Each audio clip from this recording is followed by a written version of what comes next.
السلام علیکم ورحمۃ اللہ وبرکاتہ. جی جی عابد بھائی بتائیں. میرا کوشچن یہ ہے کہ آج کل جو ہمارے نوجوان ہیں ان کو ایشو آتا ہے بیہیویئر کا, بہت جلدی ٹینشن ہو جاتی ہے, غصہ, یہ اتنی جلدی کیوں آتا ہے اور اس کا حل کیا ہے؟ ماشاء اللہ, انہوں نے جو بات کی وہ بہت امپورٹنٹ ہے اور وہ بات ہے ایموشنل مینجمنٹ کی. Emotional management is very important. Nowadays we are facing a shift from IQ to EQ. پہلے انٹیلیجنٹ کوشنٹ ہوتا تھا. انٹیلیجنٹ کوشنٹ کا مطلب یہ تھا آپ کا IQ کتنا ہے, کتنے ذہین ہیں آپ. اور اب EQ کا دور ہے. امریکن سائیکیٹرک ایسوسیشن کے مطابق آج اینگر مینجمنٹ یعنی غصے پہ کنٹرول کرنا یہ باقاعدہ ایک سائنس ہے اور اس پہ PhDs بھی ہو رہی ہیں. ہمیں یہ دیکھنا ہے کہ ہم اپنے مزاج پر کتنا کنٹرول رکھتے ہیں. آپ یہ سن کے حیران ہوں گے کہ جب آپ کو 2 منٹ کے لیے غصہ آتا ہے, پورا والا غصہ بس ایسے جو ہو جاتا ہے, اونلی 2 منٹس اینگر, 2 منٹ کا غصہ 7 گھنٹے تک آپ کے کورٹیسول لیول کو ڈسٹرب کر دیتا ہے. کورٹیسول اسٹریس ہارمون ہے. جس وقت آپ کو چڑچڑا پن آ رہا ہے, غصہ آ رہا ہے, یہ ایک ایسا ہارمون ہے جو کہ گردے کے اوپر ایڈرینلن گلینڈ سے نکلتا ہے اور ایک سیلاب کی طرح پورے جسم پہ چھا جاتا ہے اور آپ کے اندر سوچنے سمجھنے کی صلاحیت ختم ہو جاتی ہے. آپ غصہ کرتے ہیں. صرف 2 منٹ کا غصہ 7 گھنٹے تک کورٹیسول کا لیول آپ کے جسم میں بڑھا دیتا ہے. 7 گھنٹے تک آپ کی پاور آف امیونٹی یعنی قوت مدافعت, جس میں وائٹ بلڈ سیل سب سے پہلے ہیں, اور یہ وہ قوت مدافعت ہے جو کہ جراثیموں کے خلاف آپ کی اپنی آرمی ہے, اس کو ڈسٹرب کر دیتا ہے. اور 24 گھنٹے کے لیے آپ کی نیند کی سائیکل کو اڑا دیتا ہے. 2 منٹ کا غصہ. اب مجھے بتائیں کتنی حیرانی کی بات ہے کہ آپ نے کسی انسان کو یہ اجازت دے دی کہ تم آؤ اور 2 منٹ میں میرے پورے 24 گھنٹے برباد کر کے چلے جاؤ. 1000 سرجریز کی تھی اس پروفیسر نے, 1000 سرجریز برین کی. PhD بھی تھا وہ مائنڈ میں, سائیکالوجی میں. اس سے پوچھا گیا سر یہ بتائیں انسان کے مائنڈ کی ایک خوبی, سب سے بہترین خوبی کیا ہے؟ اس نے فوراً کہا ٹو کنٹرول یور ایموشنز. اپنے جذبات پر قابو رکھنے والا سب سے طاقتور ترین آدمی ہے. جذبات کی آپ بات دیکھیں, یہ سارے برانڈ آپ کے جذبات سے کھیل رہے ہیں نا. نوجوانوں بتاؤ, یہ سارے برانڈ ایسا اشتہار لے کر آتے ہیں کہ آپ کی کشش بڑھ جاتی ہے, آپ مجبور ہو جاتے ہیں وہ خاص برانڈ خریدنے میں. جتنے جرائم ہو رہے ہیں, جرم ہو رہے ہیں, یہ جذبات کی وجہ سے ہو رہے ہیں. اور ایک چیلنج فیول ہوتا ہے, آپ کے جذبات کو بھڑکا دیا جاتا ہے اور آپ سب کچھ کرنے کے لیے تیار ہو جاتے ہیں. یہاں پر ایک بندہ کھڑا تھا, وہ کسی کو اپنا بزنس آئیڈیا بتا رہا تھا کہ میں نے یہ بزنس کرنا ہے. نوجوان آدمی تھا اور بہت جوش و خروش سے بتا رہا تھا کہ میں یہ بزنس کرنا چاہتا ہوں, میں یہ انداز رکھوں گا, میں یہاں جاؤں گا, میں یہ کروں گا. تو اس نے دیکھا کہ ساتھ 2 بڑی عمر کے لوگ کھڑے کہہ رہے ہیں شکل دیکھیے اس کی, شکل دیکھیے اس کی, یہ کبھی کام کر سکتا ہے؟ وہ کبھی نہیں کر سکتا. اس نے یہ سنا, آگ لگ گئی اس کے اندر. وہ باہر نکلا, 2 مہینے کے اندر اس نے بزنس کو پروفٹ میں لے آیا. وہ 1 سال کے اندر اس کا نام آ گیا بہت بڑا. 10 سال بعد وہ کہتا ہے کہ صرف ان لوگوں کا ایک ہنسنا مجھے یہاں تک لے کر آیا. دس از دا چیلنج فیول. اگر آپ کی زندگی میں کوئی آپ کو روک ٹوک کرنے والا, چیلنج کرنے والا نہیں ہے, آپ کے اندر وہ سکسیس ریٹ نہیں آ سکتا. یاد رکھیے گا, جذبات پر کنٹرول کرنا سیکھیے, یہ بہت ضروری ہے. ایک تو چیز میں آپ کو بتاؤں غصے کے حوالے سے, یہ میرے پاس امریکن سائیکالوجیکل ایسوسیشن کی کچھ گائیڈ لائنز ہیں, APA, غور سے سنیے گا. نمبر 1, نیند پوری رکھیں. اپنی نیند پوری رکھیں. انسان کی نیند ایک ڈرینیج پائپ کی طرح ہے. ڈرینیج پائپ کا مطلب یہ ہوتا ہے وہاں سے گند نیچے گرتا ہے. اگر آپ نیند پوری نہیں کریں گے آپ کا دماغ اپنے بنائے ہوئے گند میں ڈوب جائے گا. نمبر 2, جو مسئلے زندگی میں آ رہے ہیں ان کو ساتھ ساتھ حل کرتے چلے جائیں. جب بھی مسئلہ آئے فوراً حل کریں. اگر آپ مسئلوں کو اکٹھا کرتے رہیں گے وہ بہت بڑا پہاڑ بن جائے گا اور آپ کو اس کا نقصان ہوگا. نمبر 3, گفتگو کا انداز اچھا کریں, سیر و تفریح کرتے رہا کریں. میں نے نبی پاک صلی اللہ علیہ وسلم کی حیات مبارکہ کو پڑھا. He was extremely emotionally intelligent. نبی پاک صلی اللہ تعالیٰ علیہ وسلم نے جو ہمیں انداز عطا فرمایا, جائیں اور پروجیکٹ کے طور پہ نا ایموشنل مینجمنٹ ان اسلام کو پڑھیں. Emotional management in Islam. نبی پاک صلی اللہ علیہ وسلم گزر رہے تھے, کچھ لوگ کھڑے ہو کے تماشا دیکھ رہے تھے. آپ نے پوچھا کیا ہوا؟ کہا ایک پہلوان ہے, ہر دوسرے پہلوان کو وہ ہرا رہا ہے, ہر ایک کو ہرا دیتا ہے. نبی پاک نے فرمایا میں تمہیں اس سے زیادہ طاقتور آدمی کے بارے میں نہ بتاؤں؟ عرض کیا رسول اللہ, ارشاد فرمائیے. فرمایا وہ بندہ جو غصے کے وقت اپنے آپ پر قابو پا لے وہ طاقتور ترین انسان ہے, موسٹ مائٹی.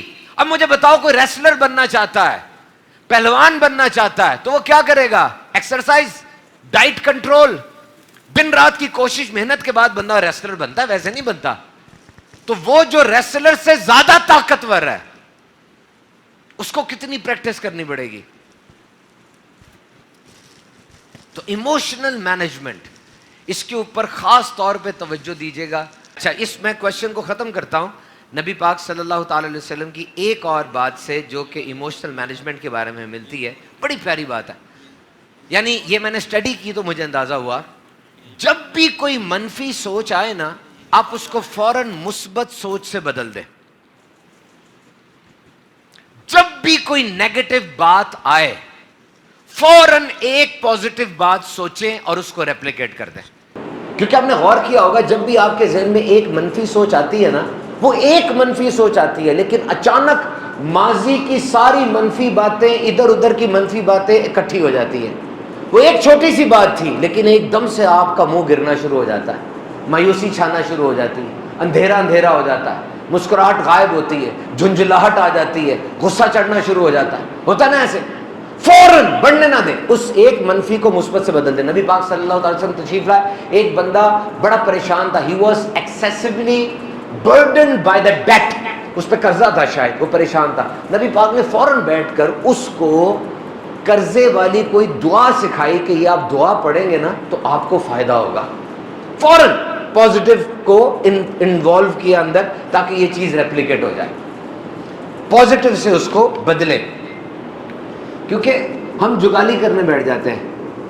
جیسے کوئی منفی بات آئی, سوچتے جا رہے ہیں. جگالی نہیں کرنی. جیسے آپ کے منہ میں کوئی غلط چیز چلی جائے تو اس کو تھوک دیتے ہیں نا فوراً, گھماتے تو نہیں رہتے.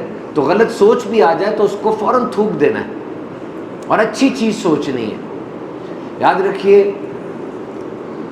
جو کارپوریٹ سیکٹر ہے نا, آج آپ نے کل جاب کرنے جانا ہے, وہاں پر آپ کا امپلائر وہ یہی چیز دیکھ رہا ہے کہ اس میں غصے کا کنٹرول کتنا ہے. میں ایک جگہ پر گیا, وہاں پر ایک ملازم تھا, اس نے 2-3 دنوں میں اس ملازم کو نا سمجھ لیں نیچے سے اٹھا کے بہت اوپر لے گیا. وہ کچھ دنوں کے اندر پروموشن اتنی جلدی ہوتی نہیں ہے. میں نے اس سے پوچھا, میں نے کہا وجہ کیا تھی, اتنی جلدی ترقی کیوں دی اس کو؟ اس نے بڑی پیاری بات بتائی. کہتا میں کمپنی کا مالک ہوں, ایک دن میں گھر میں تھوڑا لڑا, میرا موڈ آف تھا, میں آفس آیا تو میرا موڈ آف تھا. میں نے اسی ملازم کو اور 2-4 کو نا فضول میں ڈانٹنا شروع کر دیا. باقی سب نے غصے سے آگے غصہ دکھایا. یہ ملازم تھا, یہ خاموش رہا اور اس نے یس سر, جی سر, جی سر اس طرح کہا. میں ڈانٹتا رہا, بعد میں اندر چلا گیا. یہ میرے پاس آیا, پانی لایا اور کہنے لگا سر خیریت ہے؟ خیریت ہے سر, میرے لائق کو حکم ہو تو بتائیں.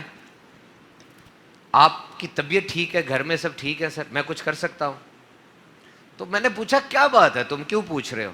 کہا سر آپ کا رویہ ایسا ہوتا نہیں ہے جیسا ابھی ہے, ضرور کچھ ہوا ہوگا, تو میں کچھ کر سکوں تو بتائیں. کہتا ہے اس نے اپنا کول نہیں چھوڑا, اپنا مزاج پھسلنے نہیں دیا. جیسے ایک بندہ جنگل میں گیا, بلی غرا رہی تھی اس کے اوپر, بلی پڑ رہی تھی اس کو. بلی تو غراتی نہیں ہے, بلی تو پڑتی نہیں, تو خود بھاگ جاتی ہے. وہ ڈرنے کے بجائے یہ دیکھ رہا تھا کہ بلی کو کون سی چیز غصہ دلا رہی ہے. تو دیکھا بلی کی دم شکنجے میں پھنسی ہوئی تھی, اس نے پیچھے سے دم نکالی, بلی بھاگ گئی. تو جو بندہ آپ کے سامنے ایسے بفر رہا ہے, کوئی نہ کوئی کاز ہوگی نا پیچھے. کہتا ہے اس بندے کی اس بات نے کہ یہ ٹیم کو مینج کر سکتا ہے, غصے میں نہیں آیا, میں نے اس کو ترقی دی. یاد رکھنا پاکستان انجینئرنگ کونسل کے پاس 10,000 انجینئر ہر سال پاکستان میں بن رہے ہیں. میرے پاس تیل نہیں ہے, گیس نہیں ہے, کوئلہ نہیں ہے, میں سب کو جاب نہیں دے سکتا. آپ 50 انجینئر میرے پاس آ گئے ہیں, جاب دو. میں کہاں سے دوں, میرے پاس انڈسٹری نہیں ہے, جابز نہیں ہے. آپ 50 کے 50 اچھے انجینئر ہیں, آپ اچھا سول کا کام کر سکتے ہیں, میکاٹرونکس کا کام کر سکتے ہیں, میکینیکل, الیکٹریکل, سب آپ کو آتی ہے, لیکن جب میں آپ کو انٹرویو کرتا ہوں آپ پہ کانفیڈنس ہی نہیں ہے. میں ٹیم آپ کو دیتا ہوں, آپ ٹیم کو مینج نہیں کر سکتے, آپ اچھے لیڈر نہیں ہیں. آپ کو فیصلہ کرنے کے لیے دیتا ہوں, فیصلہ کرتے ہوئے ٹانگیں کانپ رہی ہیں آپ کی. بولنے کے کہتا ہوں 4 لفظ انگریزی کے آپ جوڑ کے مجھ سے بات نہیں کر سکتے, میں کیا کروں آپ کا؟ سلیبس کو رگڑا لگا رہے ہیں فل, سافٹ سکلز نہیں سیکھ رہے. یہ سب کا ہے, یہ سافٹ سکلز ہے. جاؤ آج سے شروع کر دینا. پیپر نہیں آتا سافٹ سکلز کا, اس لیے آپ توجہ نہیں دیتے اس کے اوپر. اب آپ مجھ سے پوچھیں گے سر ڈیسیژن میکنگ کہاں سے سیکھے؟ جاؤ اپنی لائبریری کے اندر, 1,00,000 کتابیں پڑھی ہیں لیڈرشپ کے اوپر, پڑھو. 1,00,000 کتاب ڈیسیژن میکنگ کے اوپر پڑھی ہے, پڑھو. آپ پھر ریئل لائف میں اس کو آزما کے دیکھو. یاد رکھنا, یہ میری بات لے جاؤ, اس سوال کا آخری جملہ بول رہا ہوں.